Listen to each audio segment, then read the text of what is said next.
Hey guys, welcome to our channel. And if you want to get the Ember Lily on the grow a garden game on Roblox, then this video is for you. So first you have to do is, right now it is the summer harvest update. So you have to go to the harvest shop at the middle of this game here on the platform here.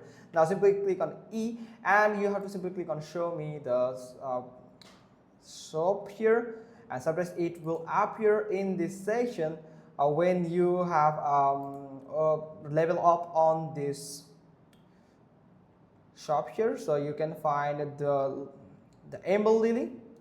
So but there is a lily of a valley seed here, so you can find the Ember Lily from here, or you can go to the rivers and here you can find the Ember Lily, where you can actually get the enough point and harvest together here only the summer fruits here.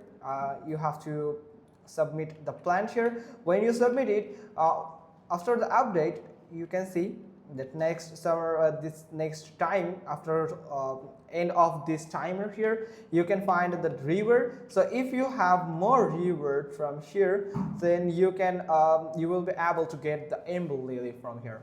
So make sure that you have harvest more and more, you and your server players, and then you can get the lily here, the Ember Lily. So that's pretty much all thing. Hope you found this video helpful. If so, then give us a thumbs up. Don't forget to subscribe to our channel, and thanks for watching. Till next time.